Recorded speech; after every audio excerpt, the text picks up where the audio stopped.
सब गोपी गाती जा रही हैं, नजर घुमाती जा रही हैं, कहती तो जा रही हैं कोई दही ले लो, अरे कोई घी ले लो, अरे कोई मक्खन ले लो, लेकिन अपनी नजर को घुमाती भी चल रही हैं कहीं से श्याम सुंदर आ जाए।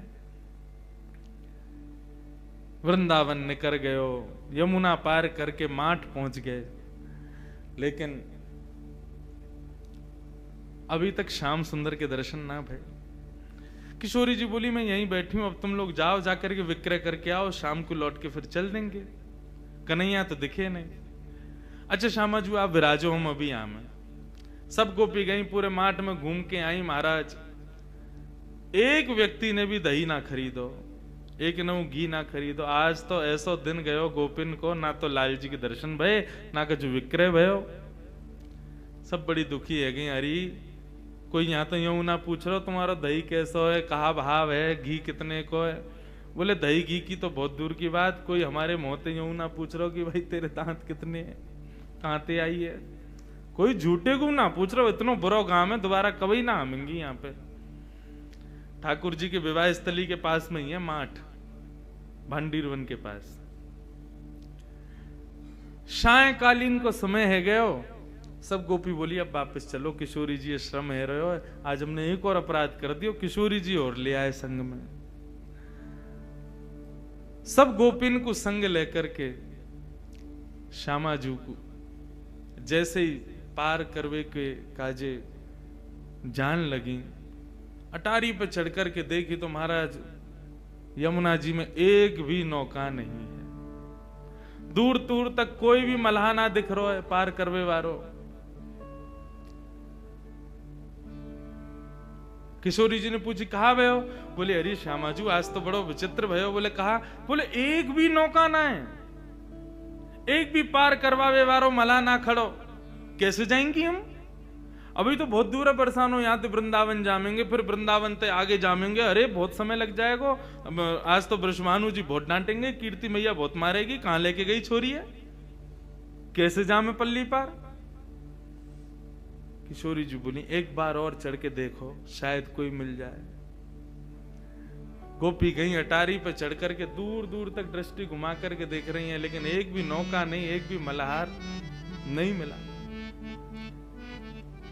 इतने में ही दूर नेक सी नौका, और वह नेक सी नौका में बटुआ से कन्हैया, छोटे से लाला, हाँ बैठे बटुआ से मोड़े के। हमारे यहाँ ब्रज में बटुआ से मोड़े को मतलब बहुत मलूक। कोई बालक जन्म ले तो सब देखवे जामे, अरे कैसो है लाला, बोले ऐसा बटुआ से मोड़े को। बटुआ कहते के, हाँ पर्स से कहें, वाह मैया सब जाने समझन हमारी। पर्स से कहें, बटुआ से मोड़े को मतलब बोले जब खुलेगो, जब बड़ो होगो तो खूब सारो धन देगो, या हमारी कहें बटुआ से मोड़े को।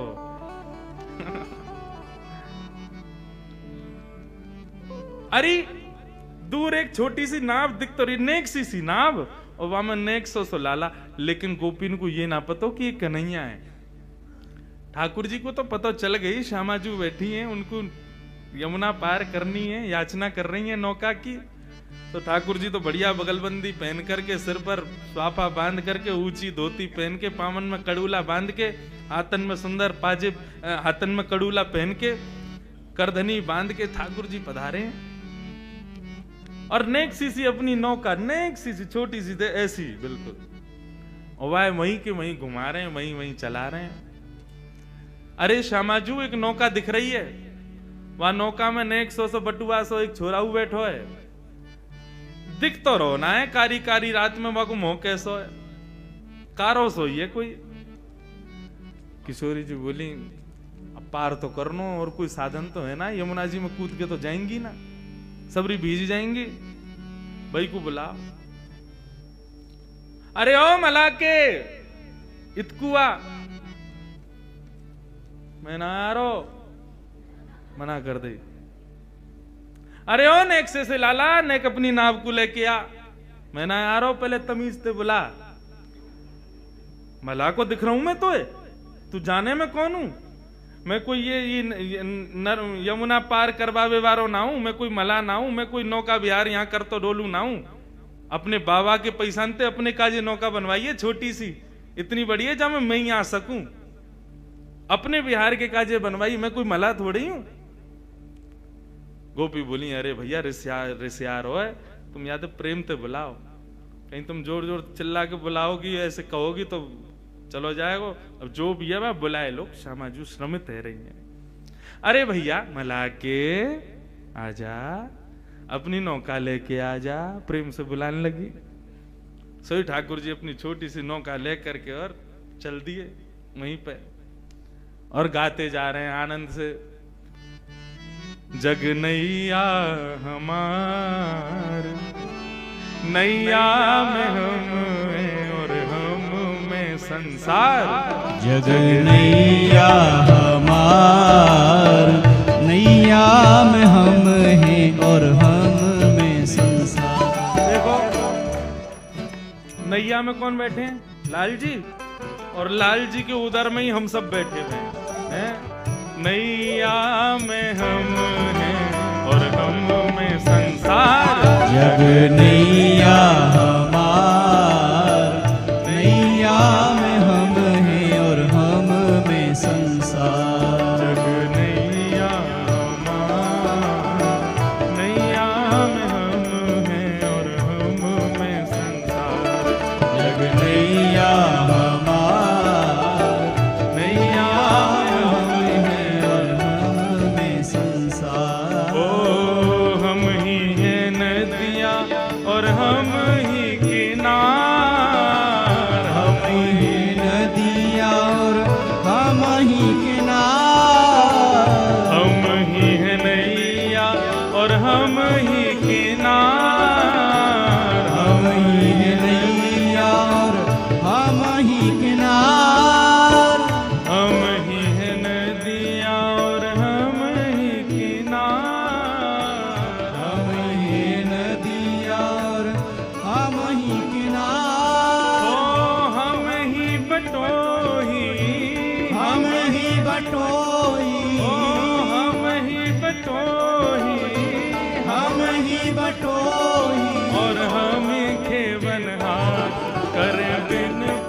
ठाकुर जी सब हैं। ठाकुर जी कह रहे हैं हम ही बटोई, हम ही खेवन पार, हम ही सब कछु। नदी भी हम हैं, किनारों भी हम हैं, नदी पार करावे वाले भी हम हैं, सब कछु हम ही हैं। करें बिन पैसा पार, नैया में हम हैं और हम में संसार। हो जग नैया हमार, नैया में हम हैं और हम में संसार। जग नैया हमार, नैया में हम हैं और हम में। बोल नंद के लाला की जय हो।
भैया हमार, नैया में हम हैं और हम में ठाकुर जी संसार। बुला रही हैं गोपी, नौका चला रहे हैं और यही गा गा करके कभी नाचन लग जाएं, कभी नौका की पतवारें उठा करके गोपी इनको दिखाने लग जाएं। गोपी थोड़ी पे हाथ धर के बैठी हैं, कितनो समय लगा रहो यहाँ आवे में, जिन कैसो हमें मल्हा मिलो आज। राधा रानी बोली अब जैसो भी है आन दो, पार करनो जल्दी बरसाने जानो। ठाकुर जी 2 घंटा में तो आए हैं, नाचते कूदते आनंद करते, कभी नाचन लगे कभी कछू करें, पहुंच गए। गोपी बोली हाँ भैया पार करेगो? बोले नहीं करूंगा। अरे कर दे भैया, तेरे हाथ जोड़ रही हैं, हम अकेली पड़ गई हैं, हमारी श्यामा जू विराजी, हमें बहुत दूर जानो, पार कर दे। तो बोले तन पहनाए लत्ता चल दिए कलकत्ता, पार करनो है कछु तो देनो पड़ेगा, कहा दोगी? बोले कहा चाहिए तू ही बता। बोले एक तो पहली बात, ये जितनी भी मुंह को दिख रही कहाँ है, ये सबरी तो मेरी नैया में बैठे, छोटी सी नाव मेरी, वहां में इतनी सबरी बैठ जाएंगी कहीं डूब गई तो मैं तो अपने काजे बनवाई है। विषम परिस्थिति तुम्हारी हमारे देख के मैं आगे हूं, इतनी ने तो ना बैठाऊंगा मैं। अरे भैया सबन को पार करना पड़ेगा। बोले ना तुम सबन को ना बैठाऊंगा, तुम सबन की जो सरदारनी है वाकू बैठा लूंगा, एक है पार करूंगा बस, इतने इनको ठेका थोड़ी लियो मैंने। गोपी बोली मुंह तो जाके मन को भाव बढ़िया ना लग रहा, ये मला बड़ो विचित्र है, कुदृष्टि डाल लो हमारी किशोरी जी पे। सखी बोली अरे काम ने करवावे के काजे सबन को बाप बनाना पड़े, नेक देर को या की बात मान ले, कहा बुराई है। किशोरी जी को नाम दे देंगे फिर धीरे धीरे हम चढ़ जाएंगी सबरी नाम में। हाँ भाई अपनी सरदार नहीं लिया, वाकू पार कर दूंगा बस, बाकी तुम लोग अपनो देख लियो कैसे तुम्हें करना। बोली रुको हम पूछ के मैं सब गई, जाके किशोरी जी से कहें कि आ तो गो यूं कह रहा है कि आप ब्रजभाषा समझ रहे हैं ना, आ तो गो है लेकिन यूं कह रहा है कि आपको पार करेगो। किशोरी जी बोली मैं अकेली नहीं जाऊंगी, जन कौन है कहाँ को है कैसो है। बोले वो तो हमें पता है, लेकिन किशोरी जी अब मान जाओ, कैसे जाएंगे इतनी रात में, दूर दूर तक कोई नौका ही ना है, यमुना जी तो पार करनी है ना, आप कृपा करो। किशोरी जी बोली अच्छा ठीक है तुम कह रही हो तो फिर मैं चढ़ू ना। बोले तुम चढ़ो फिर संग संग तो हम चढ़ ही जाएंगी, और नेक दूर नाव निकली नहीं कि हम सबरी कूद जाएंगी भाई में, फिर तो पार करना ही पड़ेगा, फिर कहां जाएगा लेके। किशोरी जी जैसे ही आई, ठाकुर जी ने दूर से ही उनके मुखमंडल को देखो है, आहा देख करके वही न्योछावर है गए, प्रणाम करने लगे। जैसे किशोरी जी पधारी, जैसी नौका में चरण लगी, ठाकुर जी बोले रुको रुको रुको रुको रुको, अभी ऐसे सीधे ना जाओगी आप नौका में। तो बोले पहले आपके चरणन को धो दूं मैं, अपने हाथन से चरणन को धोऊंगा तभी नौका में बैठाऊंगा। सब गोपी बोली तू बड़ी मनमानी कर रहा हो भैया अपनी। बोले देख मुझ को तुमसे और कछु दक्षिणा नहीं चाहिए, मुझको यही दक्षिणा चाहिए, ये तुम्हारी जो सरदारनी है ना, या के मतलब तुम्हारी जो सरताज है, तुम्हारी जो अधिष्ठात्री है, या के चरणन को मैं धोऊंगा, चरणन को धो करके तभी याकू अनुमति दूंगा अपनी नौका में चढ़वे के। सब गोपी किशोरी जी से बोली किशोरी जी निवेदन कर रहा है आपके चरणन को धोनो चाहवे, आज्ञा करो। कहा करें? अरे जन कौन है कहां को है कैसो है मैं तो जानू ना हूं, याकू कैसे अपने पामन को स्पर्श करन दूं। सब गोपी बोली किशोरी जी और कोई हम पे उपचार भी तो ना है, यही करना पड़ेगा, अब आप स्वीकार कर लो, मान जाओ। किशोरी जी बोली अच्छा ठीक है तुम लोगन के काजे मान जाऊं। किशोरी जी ने अपनो दोनों चरण आगे किए, ले भैया धो ले। ठाकुर जी ने पहले तो बढ़िया सुंदर सो एक गड्ढा कियो, और गड्ढा करके वहां में किशोरी जी को एक पाम आ सके इतना ही बड़ो कियो, वहां में किशोरी जी ने एक चरण पधरा दियो। ठाकुर जी यमुना जल लाला में अपने अंजलि में भर भर के लामे और ला करके श्री किशोरी जी के सुंदर चरणन को प्रक्षालन कर रहे हैं। किशोरी जी एक चरण से खड़ी हैं और एक चरण को ऊपर उठाए रखो, तो बार बार किशोरी जी को जो श्री अंग है वो ऐसे झूल रहे हो है कि अभी मानो जैसे कहीं गिर ना जाएं। तो गोपी जब संग में आ जाएं हाथ पकड़ हुए, ठाकुर जी ने कोई पकड़ा कौन है? हम जिनके चरण छू रहे हैं, जिनके चरण धो रहे हैं, केवल उन्हीं के चरण, उन्हीं को ही पूरा अंग होना चाहिए। बस तुम लोगों ने स्पर्श किया तो तुम्हारे चरण धुले, ऐसा मानो जा सके, तुम लोग दूर रहो। ललिता विशाखा बोली, अरे शर्म ना आ रही तो पता हो कौन के पाम धो रहा है? एक पाम ते खड़ी है, एक पाम देख ऊपर कर रखो, कितनो श्रम है रो उन्हें। श्री ठाकुर जी ने अपना दूसरा हाथ बढ़ा करके जो किशोरी जी ने अपना पाम उठा रखो वाके नीचे अपने हाथ लगाती है। एक हाथ से प्रक्षालन कर रहे हो, दूसरे हाथ से दूसरे चरण को किशोरी जी को अपने हस्त कमल पर लेकर के बैठे और बोले, हे किशोरी जी, आप गिरोगी नहीं, घबराओ मत, आप दोनों वरदहस्त मेरे शीश पर रख लो और खड़ी है जाओ। किशोरी जी ने अपने दोनों वरदहस्त ठाकुर जी के सिर पर रखे हैं, एक चरण को धो रहे हैं, दूसरा चरण हाथ में ले रखो है। आहा, श्री परमानंद दास जी याद दृश्य को देखें, कितना सुंदर भाव कह रहे हैं। सब लोग गाना, धन धन राधिका के चरण, धन धन राधिका के चरण, धन धन राधिका के चरण, धन धन राधिका के चरण, धन धन राधिका के चरण, धन धन राधिका के चरण, धन धन राधिका के चरण, धन धन राधिका के चरण, धन धन राधिका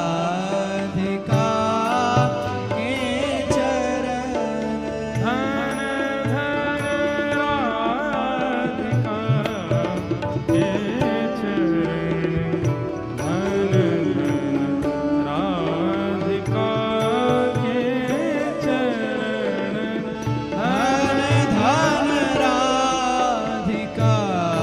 के चरण, धन धन राधिका के कैसे चरण? चरण। ओ सुभग शीतल अति कोमल, सुभग शीतल अति कोमल, कमल के सेवरण, धन धन कमल के सेवरण, धन धन राधिका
राधिका के चरण धन धन राधिका के चरण धन धन राधिका के चरण धन धन राधिका के चरण धन राधिका के चरण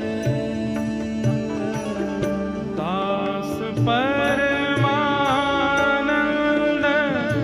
छिन छिन दास परमानंद दास परमानंद छिन छिन दास परमानंद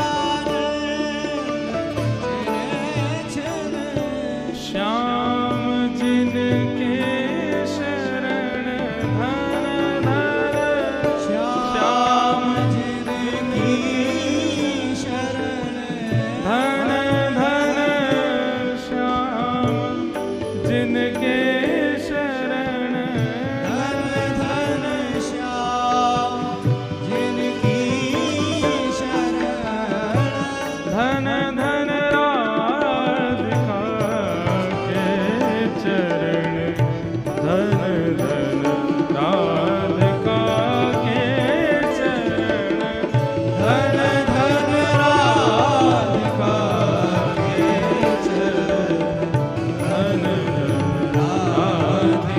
चरण धन धन राधिका के चरण धन धन राधिका के चरण धन धन राधिका के चरण धन धन राधिका के राधिका के राधिका के राधिका के राधिका के चरण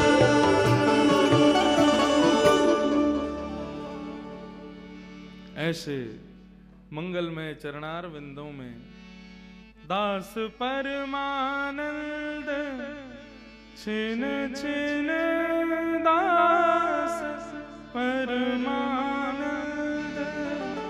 छिन छिन श्याम जिनके शरण धन धन राधिका के चरण धन धन राधिका के चरण।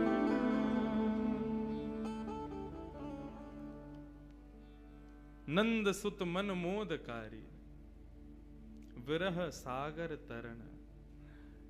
ऐसे किशोरी जी के चरणार विंदों का प्रक्षालन कर रहे हैं ठाकुर जी। सब गोपियां देख रही हैं, ठाकुर जी चरण धो रहे हैं। चरण धोने के बाद ठाकुर जी अपनी अंजलि में किशोरी जी के चरण जल को भर के आकाश में उड़ाते हैं, तीनों लोग पवित्र हो जाएं, मेरे सबरे जितने भी हैं पितर सबरे मुक्त है जाएं। ऐसा अनुभव करा रहे हैं उन गोपियों को।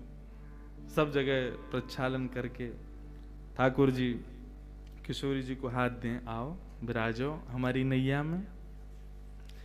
किशोरी जी जैसे विराजन लगी, इतने में ही सब गोपी भी आने लगी। ठाकुर जी, तुम कहाँ चली आ रही हो सबरी? मेरी नैया में इतनी जगह ना है कि तुम सबरे बैठो, केवल श्यामा जी विराजेंगी, आपकी जो सिरमोर हैं यही विराजेंगी, और कोई कुछ जगह ना है मेरी नैया में।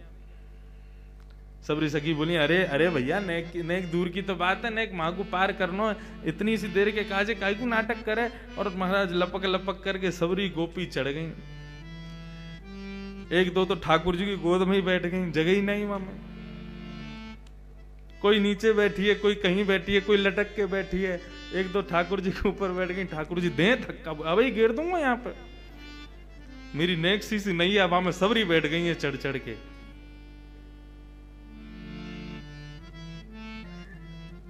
अभी भैया एक पद दिखा रहे थे श्री ध्रुवदास जी को, वहां में नैया देखो कितनी सुंदर वर्णन, यहाँ की नैया देखो। ये पहलो नौका विहार है, बाकी बात तो फिर बहुत सुंदर सुंदर नौका आई, वहां में ठाकुर जी आनंद कर रहे हैं, वो सब है। लेकिन हमारे ब्रजवासी ब्रज के भाव सो तो ऐसो ही बता मैं। नेक्स्ट सी नौका में सबरे बैठ गए।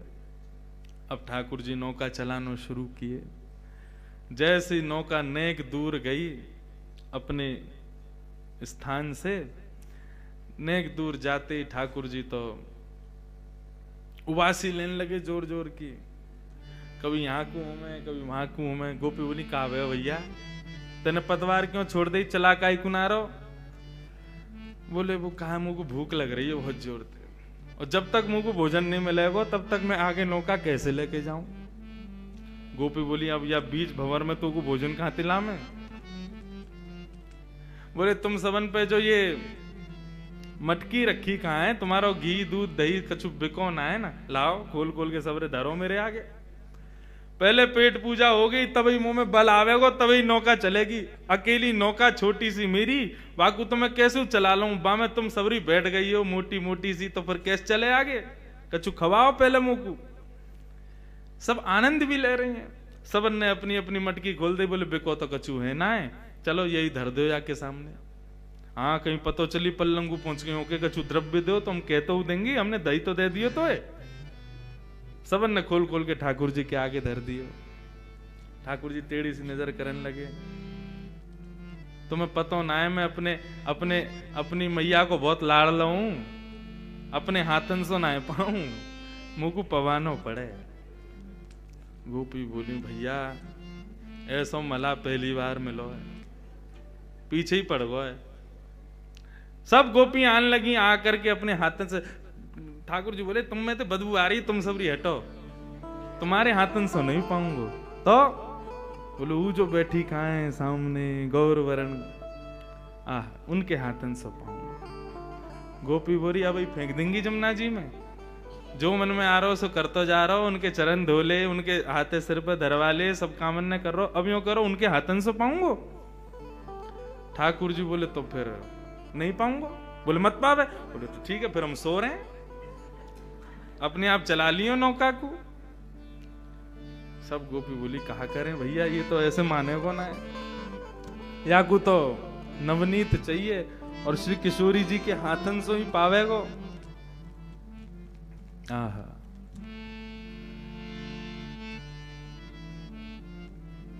किशोरी जी के पास में ललिता विशाखा गई, हे श्यामा जी हमें पता आपको श्रम बहुत है, लेकिन अब ये नदी पार करनी है और यही उपचार है, यही के सहारे हमें करनी है, या की बात ने माननी पड़ेगी।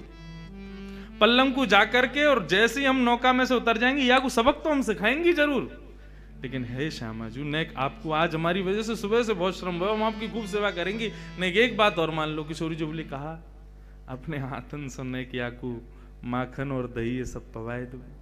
किशोरी जी बोली तुम कैसे सोच सको, जन कौन है, कहां ते आयो, या कुछ जानू ना मैं, ऐसो कारो कारो सो तब तक घूरू रहो मुंह को, कैसे पवाऊं याकू।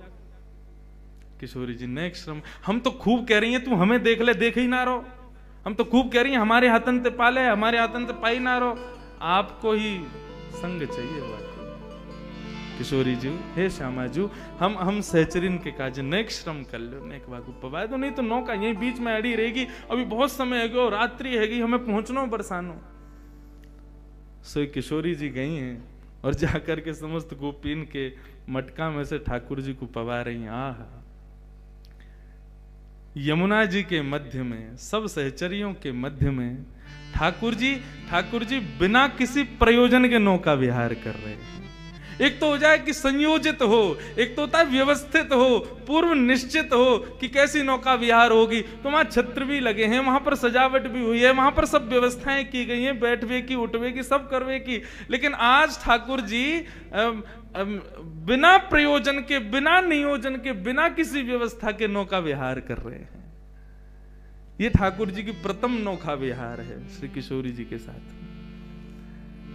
यमुना जी के मध्य में छोटी सी नौका में सहचरियों के मध्य में पूर्णिमा को चंद्रमा दोनों में प्रकाश डाल रहे हो है, ऐसा प्रकाश प्रकट है रहे हो है, वह प्रकाश से ही श्री यमुना जी को श्रृंगार है रहे हो है। और श्री किशोरी जी अपने हाथन से ठाकुर जी को माखन पवाए रही हैं, दही पवा रही हैं और युगल विहार कर रहे हैं दोनों। बैठे युगल बिहारी नाव में बैठे युगल। गाओ बैठे युगल बिहारी नाव में बैठे युगल बिहारी। नाव में बैठे युगल बिहारी। नाव में बैठे युगल बिहारी। ओ सैर करन घाटन की गवने। सैर करन घाटन की गवने। यमुना पर जितने घाट हैं सबका दर्शन करते, सहज ही ठाकुर जी सबका दर्शन करा रहे हैं। अब विश्राम घाट आगे हो, अब केसी घाट आगे हो, जबकि गोकुल से माट से बस नेक पार करो सामने वृंदावन। लेकिन ठाकुर जी तो आज पूरा नौका विहार कर रहे हैं श्री किशोरी जी के संग, सब सहचरिन के संग, सबके संग आनंद करते हुए जा रहे हैं। सैर करन घाटन की गवने। सैर करन घाटन की गवने। संग लिए सहचारी हो। संग लिए सहचारी।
नाव चलाए रहो है, लेकिन जल्दी कर ले, अब तेरा पेटो भर गो। अब तो इन्हें जैसे कई माखन खवाए दियो, दही खवा दी, सब प्रकार की तेरी सेवा कर दी, अब तो ने जल्दी जल्दी चला। ठाकुर जी 2 बार चला में और चला के फिर रुक जाए। बोले कहा भयो? बोले ऊर्जा खत्म है गई है मेरी। बोले कैसे मिलेगी तेरी ऊर्जा? बोले तुम सब मेरे सामने ते हटो, जो गोरी सी है ना, सलोनी सी, उनको मेरे सामने बैठाए दो, वो मुंह को दिखती रहेंगी तो मुंह को ऐसा लगा को मुंह को ऊर्जा मिल रही, मैं जल्दी जल्दी ले चलूंगा ना। सब गई किशोरी जू यूं कह रहा है कि आप बाके सामने बैठ जाओ, आपको देखत देखत फिर नाव चलावेगो। किशोरी जी बोली आज तुम कहा करवाओगी मोते? मेरे हाथन सो माखन खवाए दियो, अब कह रही हो बाके सामने जाके बैठ जाऊं मैं, मुंह को देख के नाव चलावेगो। किशोरी जू यदि ये यमुना ना होती, बीच भंवर में नाव नहीं होती और रात्रि को अंधियारो नहीं होता, हम आपको कछु नहीं करन देती, लेकिन आज कृपा करो बैठ जाओ। नेक देर की तो बात है, अभी पहुंचावे। किशोरी जी उठ करके आई और आकर के श्याम सुंदर के सामने बैठ गई, लेकिन टेढ़ी सी नजर करके बैठी, देख नहीं रही कन्हैया को। गोपी बोली हाँ भाई अब चला, देख ले सामने बैठ गई है तेरे। ठाकुर जी 2 बार चला में फिर रुक गए। सबरी आई बोले अब का है गो, अब काई को रुक गए हो? ठाकुर जी बोले इनसे कहो ये भी मुंह को देखें, ये भी मेरी ओर निहारें और मेरी नेत्रन में देखें, तब चलाऊंगा ना। देख तेरी बहुत है रही है, देख ले, अब तो बहुत ज्यादा कर रहा है, तू जाने ना है कौन है ये तेरे सामने बैठी कहाँ है, और बार बार बेर बेर तू अपने मन की मनमानी करवा रहा है, तू जाने ना है अभी इनको। बोले ये कोई भी हो, तुम कोई भी हो, अपनी स्थिति देख लियो तुम कहाँ हो, मैं तो कूद जाऊंगा, तैर के पार कर जाऊंगा, आती रही हूं फिर अपने आप। और मुझको तो वैसे भी बहुत नींद आ रही, मैं अभी सो जाऊं, इनते कह दो यदि ये चाहे कि मुझको नींद नहीं आवे तो मुझको देखती रहे।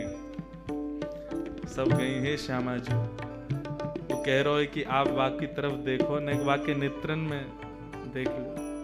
किशोरी जी बोली तुम बहुत गलत कर रही हो आज मेरे संग। जन कौन है, कहाँ को है, कैसो, या के आचार विचार भाव सब बुरे हैं, जब ते आयो कछु ऐसे उल्टे काम कर रहा है, अब याके नेत्रन में देखवे को कह रही हो, नेक देख लो। किशोरी जी ने नजर उठा करके जैसे ही श्याम सुंदर को देखो, ठाकुर जी मुस्कुराने लगे, बोला अब ठीक है, अब चलाऊंगा नाव को। बैठे युगल बिहारी नाव में, बैठे युगल बिहारी नाव में, बैठे युगल बिहारी नाव में, बैठे युगल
नेक नाव आगे की बढ़ी। किशोरी जी देख तो रही हैं लेकिन तिरछी नजर से देख रहे हैं और श्याम सुंदर बेर बेर नजर देख रहे हैं। किशोरी जी को कभी कभी आभास होवे कि ये नेत्र तो कहीं देखें, ये जा तरीका ते अपने कटाक्ष नेत्रन को घुमावे, ऐसा लगे कि याकू कहीं देखो है मैंने। लेकिन फिर मन को भाव समझा में वो थोड़ी ऐसा क्या, ये तो कोई कुभाव वारो है। जब से आयो ऐसी बुरी नजरन से मुंह को देख लो। देखो यहाँ ना दो भाव चल रहे हैं, एक भाव कथानक अलग विषय की नौका यात्रा चल रही है और पद के भाव से एक अलग नौका यात्रा चल रही, दो नौका यात्रा एक संग चल रही है। यहाँ पर जो कथानक कही जा रही है वो नौका यात्रा एक ब्रज के भाव की नौका यात्रा है, जहां पर किशोरी जी को नहीं पता कि ये श्याम सुंदर हैं, ये व्यवस्थाएं, ये सब कुछ भी नहीं है, केवल नौका विहार है। लेकिन ये उस श्रेष्ठ नौका विहार का ही प्रारंभ है, उसका ही प्रयोजन है, उसका ही प्रारंभ करता है। ठाकुर जी चलाते चलाते फिर से अपनी पतवार रोक दें। गोपी बोली अब का है गो, अब का को रुको, मुंह पे चलना रही ना, अब तुम सबरी बहुत भारी हो, दो चार कूद जाओ तब चलाऊंगा। गोपी गई लाला तेने बहुत नेक सो नेक सी तेरी नाव है, लेकिन तेरी बात बहुत बड़ी बड़ी है। 1 घंटा ते एगो तो इतने नाटक कर रहा है, क्यों ना चला रहो ध्यान ते। अरे मैंने कही ना मुझको भूख लग रही है, मुझको नींद आ रही है, मेरी ऊर्जा सी खत्म है कि मुंह पे ना चल रही ना। अब हम क्या करें बता, तुम हमें बैठा ला। बोले मैं तो एक को बैठावे की कही, मुंह का पता ही मैं 1200 कन्हैया नेक 100 इतनो श्रम मोते करवा रही हो तुम सबरी। कोई को अगर वृंदावन में पता चल गई ना मैंने इतना श्रम किया है, सबरे आ जाएंगे कल तुम्हारे घर। अब लाला बता अब हम कहा करें, बीच में फंसे में। ठाकुर जी बोले एक काम करें, मुंह पे एक मंत्र आवे, वह मंत्र को मैं ये जो तुम्हारी ये है ना किशोरी जी, हाँ इनके कान में कह दूंगा। अच्छा, वह मंत्र को सुनते ही नाव अपने आप चलन लगेगी। गोपी बोली हमारे कान में बोल दे। तुम्हारे कान में ना बोलूंगा, इनके कान में ही बोलूंगा, इनके समीप जाके बोलूंगा और मैं खुद अपने मुख से इनके कानन में कहूंगा। जब ये वह मंत्र को सुनेंगी ना तुम देखियो जादू होगा, अपने आप नौका चलन लगे, किनारे पहुंच जाओगी। गोपी गई किशोरी जो, किशोरी अब कछु ना मानूंगी, 1 घंटा ते है तुम्हें, कभी कछु कभी कछु कभी कछु, अब कहाँ है। किशोरी जी वो एक बात कह रहा बाकी ने एक बात सुन लो। बोलो सुना ना ना कान में कहेगो, कान में मेरे समीप आवेगो ने कर लियो। किशोरी जी बोली तुम लोग बहुत अनधिकारी चेष्टा कर रहे हो, तुम सबन के सहचरत्व को कहा है गए हो। जो मेरे सामने छोटे छोटे कीड़ा भी आ जा मैं कभी, तो तुम वाकू भी एक श्रम मान करके दूर कर दे हो। आज ये अनजान को मेरे समीप क्यों ला रही हो। सब सहचरी बोली हमें ऐसा पता होती कि ऐसी व्यवस्था अव्यवस्थित रह जाएगी, हम कभी ना करती किशोरी जी, लेकिन केवल अभी मरता कहाँ ना करे, ऐसी स्थिति में पड़े कि हमें करना पड़ेगा। हे श्री जी, हे श्यामा जी, आपके चरणन में बार बार प्रणाम करके कह रहे हैं, यदि आके मंत्र बोलवे तो नैया पार है जाए, हम 2 मिनट में उतर के हमें जल्दी बरसानो लेके जानो, आपको हमें चिंता है रही है, अम्मा बाबा आपकी प्रतीक्षा कर रहे होंगे। किशोरी जी बोली और कोई उपचार ना है। समीप आके कान में ही बोलेगा। बोले हाँ मेरे ही बोलेगा। बोले हम बे। ललता बोली मैं तो तब तक बैठी हूं, मेरे पाम धो ले, मेरे हाथन सो खा ले, मुंह को देख ले, मेरे कान में बोल ले। मुंह को तो घास ना डाल रहो, मुंह को तो देखे भी ना है। किशोरी जी बोली अच्छा कहो वासे आए को कहे को कान में। ललता विशाखा बोली लाला चल, किशोरी जी बुला रही हैं और जल्दी ते मंत्र बोल दे, और एक क्षण में मंत्र बोल के दूर रह जाइयो, कहीं चिपक जाए वहीं बोलन लग जाए ना, फेंक देंगी तो जमुना जी में। हाँ हाँ बस नेक बोलूंगा, नेक बोलते ही दूर रह जाऊंगा। सबरी लेकर के गई नेक सो कन्हैया। किशोरी जी देख रही जन पतो ना कौन है, कहाँ ते आयो, कहाँ करवे में लग रहा है। किशोरी जी ने मुंह फुला करके कान अपनो आगे कियो, बोल। ऐसे नहीं, प्रसन्नता में सुनो, मंत्र है सिद्ध कियो मेरे बाबा ने, वाकू प्रसन्नता से सुनोगी तो ही फलीभूत होगो। किशोरी जी मुस्कुराने लगी, अच्छा भैया बता दे, कान में बता। ठाकुर जी समीप जा रहे हैं और समीप जाकर के कान में मुख स्पर्श करा करके, हे कृष्ण मनोहारिणी, हे वृंदावनेश्वरी, हे कृष्ण मनोहारिणी। जैसे ही कृष्ण मनोहारिणी बोले हैं, श्री किशोरी जी को रोम रोम प्रफुल्लित है गयो, पूरा अंग झंकृत है गयो, नेत्रन में अश्रुपात जैसे प्रकट है गए हो। मुखमंडल देखने लगी, कौन हो तुम? ठाकुर जी बोले, मुझको नहीं पहचानी आप, सही से बताओ कौन हो तुम? इतने में ही समस्त गोपांगनाओं के मध्य में, पूर्णिमा की चंद्रमा की छांव में, श्री यमुना जी के मध्य में, किशोरी जी के सन्मुख ठाकुर जी ने जैसे ही अपनी पाग उतारी है, घुंघराले केश प्रकट है गए, मोर पिछ प्रकट है गयो, गले में वनमाल प्रकट है गई, वंशी प्रकट है गई, त्रिभंग लली ठाकुर जी को रूप प्रकट है गयो। जैसे ही त्रिभंग स्वरूप किशोरी जी ने दर्शन कियो है, समस्त गोपियां चरणन में प्रणाम कर रही हैं। यमुना जी प्रकट है करके श्री लाल जी के, श्री किशोरी जी के चरणन में बारंबार नतमस्तक है करके वंदन कर रही हैं। और ऐसी प्रथम नौका विहार की शोभा प्रकट भई है। सब चारों ओर से मानो वृक्ष वल्लरी प्रकट है गए हों, सूर्य चंद्रमा आकाश में एक संग प्रकट है गए हों। ठाकुर जी और किशोरी जी की एक झांकी देखवे के काजे यमुना जी के सब जीव जंतु मानो बाहर आकर के श्री किशोरी जी के श्याम सुंदर के दर्शन कर रहे हों। ऐसा भाव प्रकट हुए।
बैठे युगल बिहारी, नाम बैठे युगल बिहारी, नाम में बैठे युगल बिहारी। सरस माधुरी लख